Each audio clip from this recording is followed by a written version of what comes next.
Bugün stres hormonları haqqında 3 eşitdiyim və rast gəldiyim miflər haqqında danışacağam. Bildiyimiz kimi, orqanizmin stres vəziyyətindən çıxması üçün və orqanizmin normal həyata dönməsi üçün stres hormonları əvzolunmaz rola malikdir. Belə ki, kortizol bizim hər hansı bir stresslə qarşı-qarşıya durduğumuz zaman qanda yüksələrək bizim bu haldan tez çıxmamıza, orqanizmin toparlanmasına, düzgün qərar verməsinə və hərəkət etməsinə doğru yönəlmiş bir hormondur. İnternetdə yayılmış ilk mif, kortizol artması çox zərərlidir. Öncə deyim ki, əgər normal fizioloji hallarda orqanizmin stressə müdafiəsini artırmaq üçün fiziolojik olaraq kortizol miqdarının yüksəlməsi orqanizmin qorucu reaksiyasını təmin edir. Ancaq hər hansı bir səbəblərdən dolayı müxtəlif xəstəliklər, kurşun xəstəliyi, böyrək üstü bəzi xəstəlikləri, həmçinin hipofiz bəzi xəstəlikləri zamanı kortizol miqdarının artması müşahidə oluna bilər ki, bu da xəstəlik nəticəsində artmış olur və artıq bunu endokrinoloq təyin etdikdən sonra müvafiq diaqnoz qoyulur və ona müvafiq müalicə aparılması lazım olur. Başqa hallarda kortizol zərərlidirmi?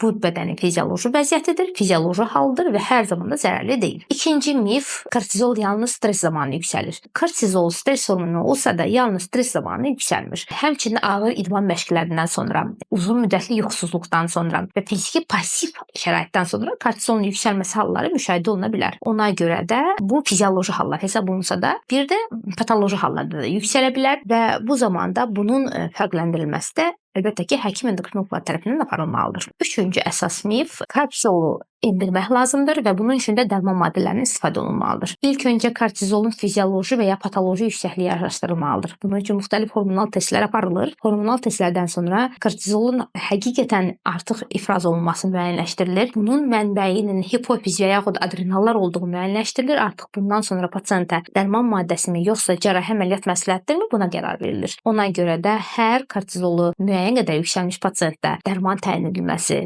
olmaz, əks göstərişdir və bu digər fəsadların özünü göstərə bilər. Və siz stres hormonları haqqında hər hansı bir miflər və ya deyimlərlə rastlaşmısınızmı? Bunları şərhlər bölümündə yaza bilərsiniz. Özünüzdən müğayət olun. Bu videonun çox adama çatması üçün bəyənməyi və paylaşmağı unutmayın. Sağ olun.